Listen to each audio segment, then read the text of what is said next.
Bonjour! La sexualité nous concerne tous. Et de fait, on en parle beaucoup. Quand les sourds parlent de sexualité en langue des signes, c'est parfois très cru. Parce que la langue des signes est visuellement très explicite et qu'ils sont souvent plutôt directs. Et cela ne va pas sans heurter les entendants, au point qu'ils en viennent à penser que les sourds sont des obsédés de la chose et des pratiquants hors pair. Alors, est-ce que cette réputation est vraiment justifiée? En tout cas, elle est parfois un peu lourde à porter. Et est-ce qu'on peut dire que la langue peut influencer notre comportement sexuel? Une petite exploration de la sexualité des entendants et des sourds s'impose. Donc je vais mener ma petite enquête. Salut! Je cherche un homme, baraqué, avec des tablettes de chocolat, tatoué. Viens, je t'attends. Je suis prête, viens me prendre. Mais d'où nous vient ce style cash quand on parle de sexe? Est-ce que ce sont les hommes qui façonnent leur langue ou est-ce que c'est la langue qui façonne les hommes? Bon, en tout cas, la langue des signes est source de richesse. Et d'humour aussi. Ça fait partie des stratégies des locuteurs sourds. Ils ont deux possibilités. Ils peuvent dire sans montrer, en utilisant le lexique standard, le vocabulaire de la langue des signes. Et l'autre possibilité, c'est de dire en donnant à voir, dire en montrant. D'où ce caractère très illustratif, très imagé que peut avoir la langue des signes quand le locuteur le veut, quand le locuteur le désire. Or, il fait partie des traditions culturelles sourdes, quand on raconte une histoire, quand on est dans des activités narratives ou descriptives, d'utiliser cette partie de la langue des signes qui est très très illustrative. En langue des signes, le baiser peut s'exprimer de différentes manières qui correspondent à plusieurs registres. Il y a plusieurs niveaux. Le premier, c'est le baiser très chaste. Mais on peut exprimer un baiser plus appuyé. Par exemple, le baiser avec la langue. Et puis, il y a le baiser qui tue. Alors là, jusqu'aux amygdales, et celui-là, il est vraiment costaud. Quand les sourds parlent de sexe en langue des signes, les entendants qui voient ça sont souvent choqués. Est-ce que la langue des signes n'aurait pas été interdite à cause de ça? Ou alors, ça n'a rien à voir? C'est vrai qu'il y a eu donc cette réputation qui a été faite à la langue des signes, oui. Et les personnes qui étaient le plus contre la langue des signes avaient l'illusion de penser que la langue des signes redupliquait la réalité, ne pouvait pas s'écarter par rapport aux choses et notamment ne pouvait pas permettre donc de s'élever et d'avoir un niveau de discours abstrait par rapport aux choses. C'est bien évidemment faux, c'est une illusion complète de personnes qui ne connaissent pas, qui ne connaissaient ni suffisamment le monde des sourds, ni suffisamment la langue des signes. J'ai envie de vous montrer une vidéo qui a été faite par une organisation religieuse. C'est en langue des signes, ça parle de sexe. Et vraiment, ça me laisse perplexe.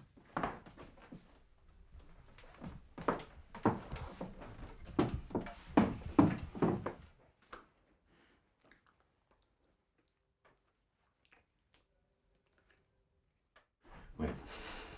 Quand même, dans un discours religieux, on s'attend pas à des termes aussi crus. Là, en langue des signes, c'est très explicite,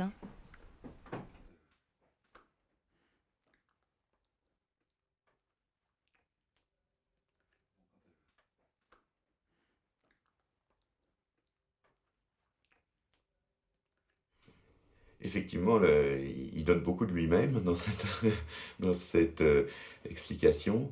Ça me fait penser, parmi ces curés qui étaient au congrès de Milan, il y avait deux catégories de personnes. Ceux qui avaient affaire à l'enseignement général et qui étaient absolument contre la langue des signes, et ceux qui voulaient faire un peu de prosélytisme religieux, c'est-à-dire qui voulaient éduquer les jeunes sourds à la religion, qui eux étaient pour la langue des signes, parce que c'est compréhensible. Et là, je vois très bien cette personne-là, elle essaye d'instaurer une compréhension. Elle s'adresse à des personnes qu'elle veut convaincre pour des raisons religieuses, que sa religion est la bonne, et donc toutes les images et tout ce qui est le plus utile à être montré doit l'être. Je pense que c'est une stratégie délibérée. Alors maintenant, j'ai une autre vidéo à vous montrer qui traite de prévention en matière de sexualité. On peut bien sûr se masturber, homme ou femme, pratiquer une fellation avec un préservatif, pratiquer un cunnilingus avec un carré de latex, pratiquer un anulingus avec un carré de latex. Là, c'est un registre qui ne cherche pas véritablement à convaincre, mais qui cherche à informer.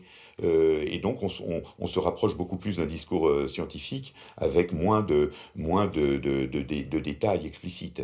La langue des signes est plus pédagogique pour transmettre des savoirs liés à la sexualité. Maintenant, cette sexualité, il faut aussi la commenter. Et ça, c'était un peu le drame que j'ai connu dans les années 70 et 80, quand il n'y avait absolument dans les établissements pour jeunes sourds aucun sourd adulte pour commenter ce savoir qui se montrait, effectivement, qui se montrait grâce à la langue des signes, pour en assurer le commentaire, dire peut-être des fois aussi tous les dangers. Et est-ce que les sourds sont meilleurs au lit que les entendants ? Bon, je ne me prononcerai pas sur cette question parce que c'est une question qui nécessite des réponses statistiques et je n'ai pas d'expérience suffisante pour en donner toute la quintessence. Donc, je m'arrêterai là. Voilà. Maintenant, je vais rencontrer un sexologue. C'est la première fois.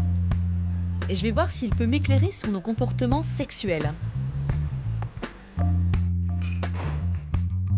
Bonjour, c'est par là ?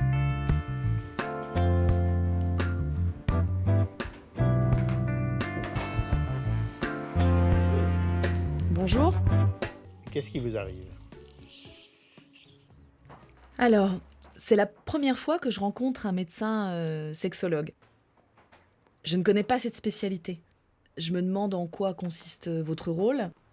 Est-ce que c'est la même chose qu'un conseiller conjugal ? C'est pareil ou non ?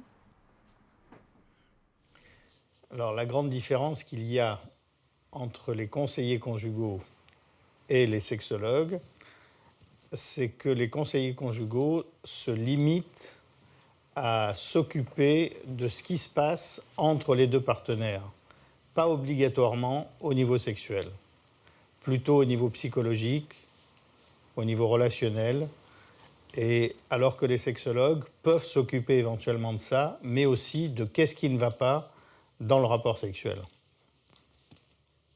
L'objectif, en fait, du sexologue, comme de tout soignant, c'est d'entendre la plainte et de voir comment aider la personne à être le moins plaignante possible, le plus à l'aise possible. Nous, les sourds, on parle souvent de sexualité, en langue des signes, et c'est très explicite. Est-ce que ça ne nous permet pas d'être plus à l'aise avec le sujet ? Alors, c'est un plus de pouvoir discuter de sexualité, c'est mieux de pouvoir discuter plus facilement de sexualité. Tout dépend de quoi on discute. C'est-à-dire qu'il y a des personnes, sourdes et non sourdes, qui peuvent parler facilement de sexualité, mais qui ne parlent pas de ce qui gêne. Or, ce qui est important, c'est de parler de ce qui gêne. Par exemple, on sait que la majorité des femmes, sourdes et non sourdes, ont du mal à avoir du plaisir. Et très souvent, elles ont du mal à avoir du plaisir parce qu'elles n'osent pas découvrir comment leur corps fonctionne. Par exemple, elles n'osent pas utiliser la masturbation. Et il y a beaucoup de personnes, même en 2012, il y a beaucoup de personnes qui se disent « je ne peux pas faire ça parce que mon éducation m'a poussé à ne pas le faire ». Alors, il est probable que les sourds et sourdes qui sont beaucoup plus à l'aise avec le langage direct puissent aborder ce type de sujet plus facilement. J'ai l'impression que chez les entendants, la sexualité passe beaucoup par la voix, la parole. Alors que chez les sourds, est-ce que c'est indispensable de parler pendant l'acte sexuel ? Oui, parce que chez quelqu'un qui n'est ni sourd ni malentendant, il va se servir beaucoup du son de l'autre pour majorer l'excitation. Alors, du côté des sourds, il est peut-être utile, ou il serait peut-être utile, de voir quel type de manifestation, même par signe, on pourrait montrer, vous pourriez montrer le fait que l'excitation monte, et on lève le bras ou autre chose, de façon à voir comment les choses peuvent se faire. Mais c'est vrai que l'excitation de l'autre est quelque chose de très important pour celui qui fait l'amour. Pour le coup, moi aussi, j'ai une question à vous poser. Est-ce que chez les sourds, il y a ce que l'on rencontre quelquefois chez les entendants, c'est-à-dire le jeu fantasmatique où l'homme traite sa partenaire, qu'il peut bien aimer par ailleurs, il peut la traiter de salope, de chienne, etc., parce que ça fait partie de son fantasme, et c'est ça qui va augmenter son excitation. Est-ce que ça existe chez les sourds? C'est vrai que c'est une bonne question. En réfléchissant, j'ai jamais entendu dire que parmi les sourds, on utilise des termes comme chienne ou salope. Non, ça se dit pas. Alors, peut-être que ça se pratique, mais j'en ai pas connaissance. Ce que j'ai plutôt observé sont des termes comme moule. Ou alors, elle mouille comme une fontaine. Ou alors, c'est des références visuelles à la forme de la vulve. Mais des termes animaliers, non. Donc mon petit copain est sourd, oui, et donc on habite ensemble. Il m'a écrit des poèmes, on va dire, pour me séduire. Donc il est rentré dans mon monde pour pouvoir justement me séduire, quoi. Pour moi, dans la sexualité, je ne pense pas qu'il y ait une différence sourd, entendant, etc. Voilà, il y a des hommes, on va dire, doux, d'autres non. Voilà. Par contre, oui, effectivement, ça m'a appris plutôt à en parler. Parce que dans mes relations précédentes, donc avec des entendants, c'était pas forcément évident c'est un peu tabou quand même dans notre monde où ça dépend des personnes, comment dire ce que tu aimes ou pas dans le rapport. Et effectivement, là, du coup, par la langue des signes, on le dit, quoi. Enfin, une fellation en langue des signes, voilà, c'est une fellation, il n'y a pas d'autre, je veux dire, on ne peut pas dire oui, alors il a eu une rencontre buccale avec... Non, on ne détourne pas la chose, quoi. Au début, j'étais gênée, et puis finalement, on apprend à connaître ce monde-là, et c'est ce qui fait, je pense aussi, que ça m'a désinhibée. Le sexe peut s'exprimer en langue des signes de manière très élaborée et nuancée. Mais ce que les sourds aiment particulièrement, c'est utiliser la sexualité pour rire. Et spécialement quand c'est aux dépens des entendants qui ne connaissent pas la langue des signes. Le plaisir de se payer leur tête. C'est ce qu'on va voir dans cette émission où une entendante se fait piéger.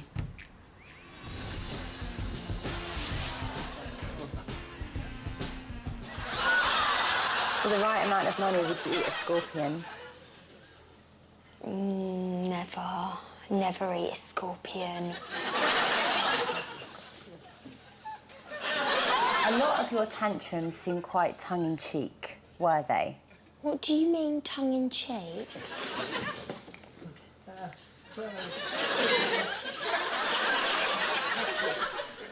Do you like dancing? Because you'd be quite good on one of those dance reality shows. Yeah, I love dancing. I did all my ballet exams when I was little.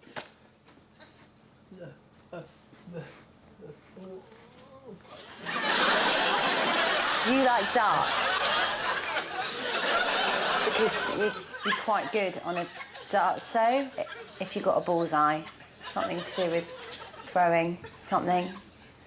Darts? Yeah, maybe.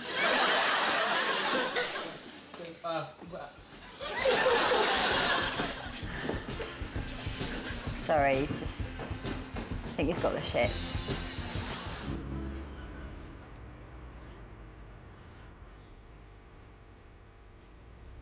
Vous êtes là. Vous pensez certainement que je lis pour mon plaisir. Pas du tout. Je suis en pleine réflexion. Je prépare une adaptation de ce texte en langue des signes. Je vais bientôt le présenter sur scène. Regardez de quoi ça parle. C'est de la pornographie. Autant dire un travail d'adaptation délicat.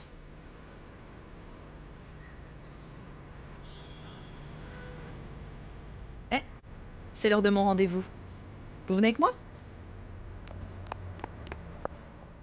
J'aperçois Julie, écœurée de voir, dans le rétroviseur, son petit minois se tordre de gêne.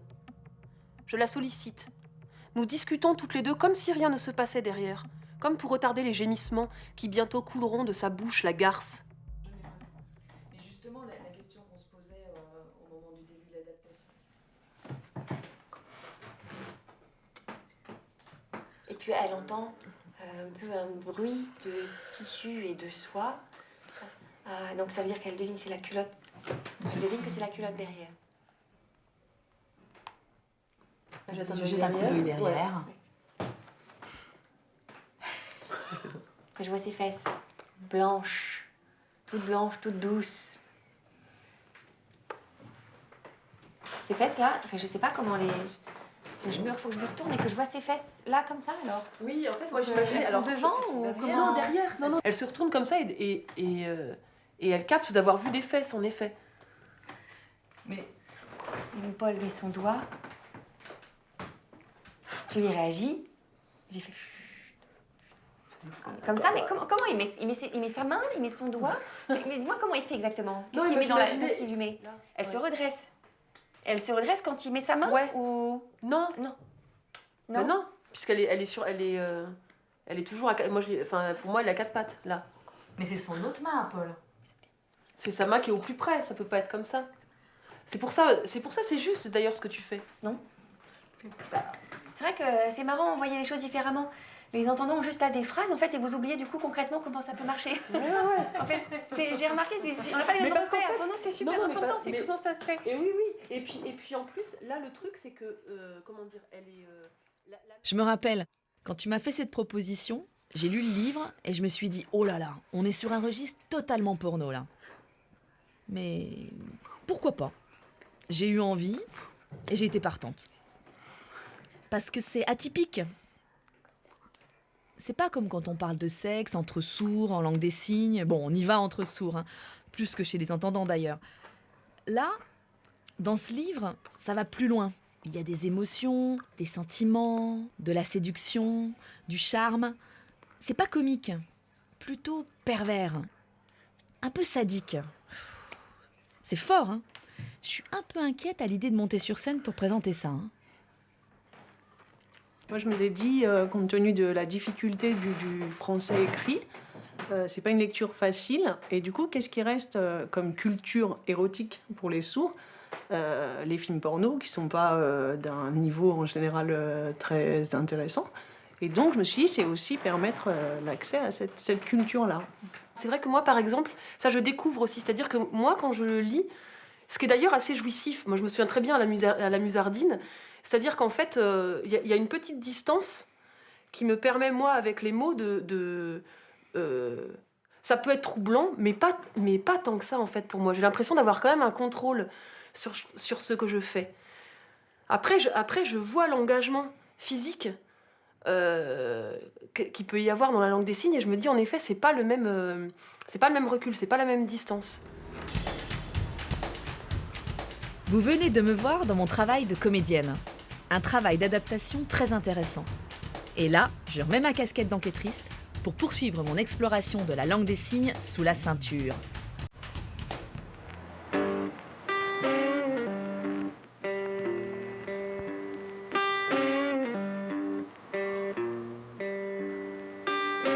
C'est là. Coucou. Bonjour. Bonjour. Bonjour.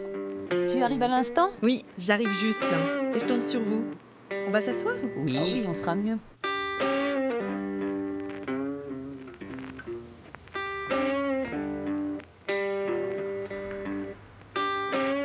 Merci. Est-ce que pour vous, c'est important d'avoir expérimenté la sexualité avec des entendants et avec des sourds? Est-ce que c'est complémentaire? Josette a plus fréquenté la communauté sourde que moi. Mais moi, moins, pas assez. C'est pas grave. Ça s'est fait comme ça, j'ai pas assez fréquenté les sourds, j'ai pas assez d'expérience.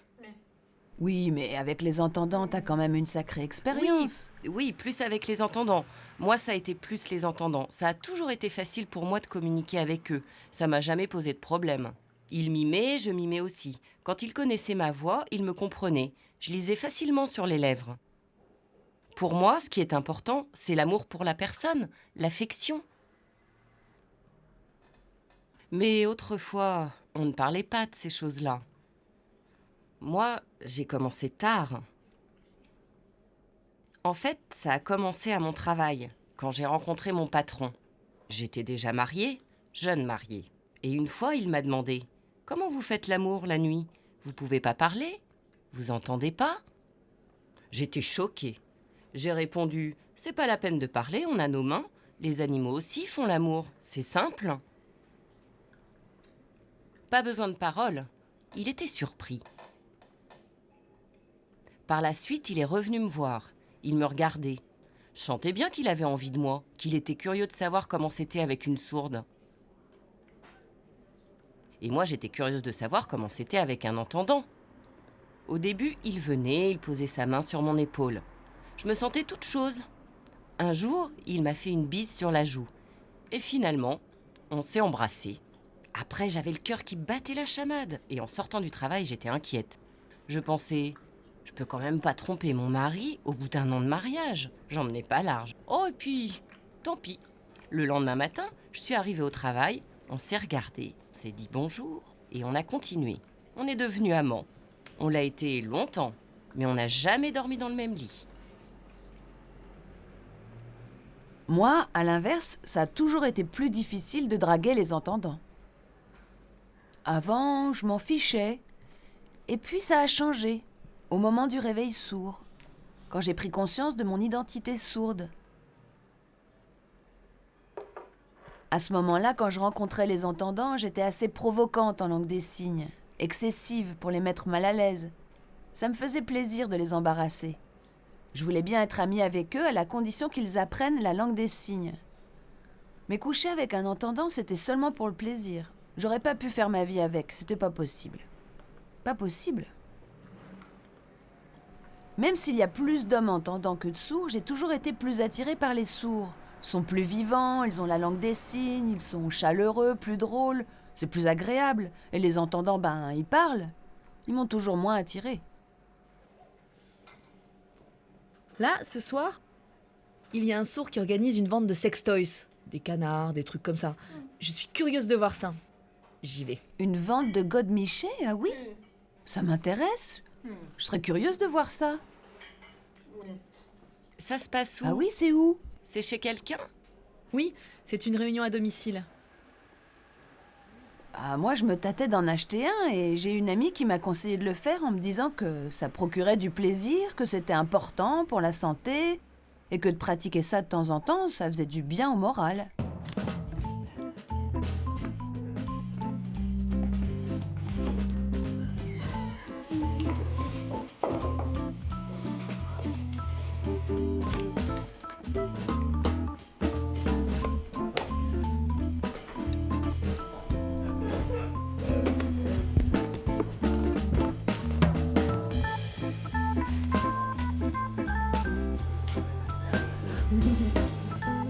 On va commencer.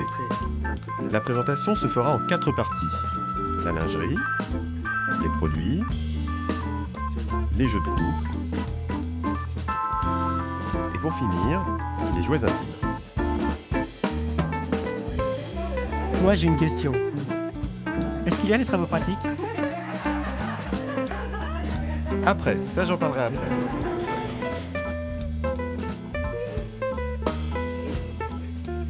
Bien sûr, si une femme souhaite l'essayer, c'est possible, hein. Sentez-vous libre. Vas-y, toi. Eh, moi j'ai une question. Est-ce que c'est solide?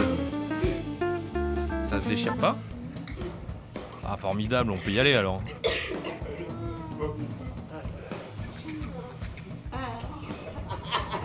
Ça réveille, hein. Mais imaginez un peu sur les tétons des femmes. Mais pas sur la verge? Pourquoi on peut en mettre sur le bout des seins, mais pas sur la verge, ni sur la vulve? C'est quoi la différence?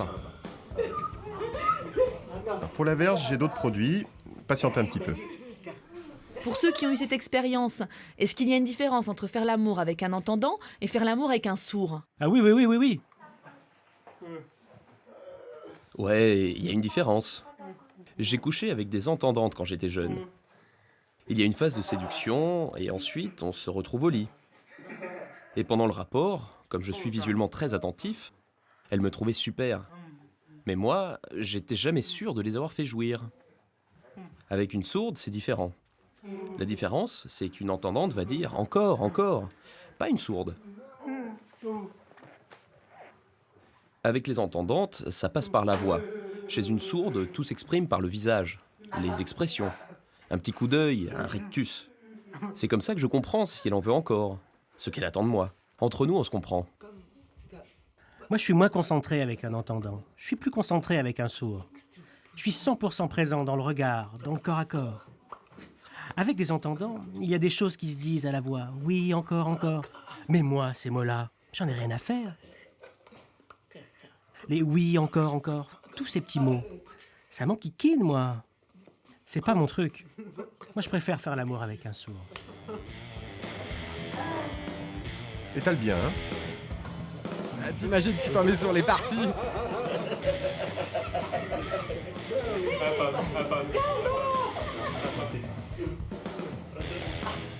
Maintenant, les jouets intimes. Et là, désolé, on peut pas montrer ça aux enfants, c'est interdit aux moins de 18 ans.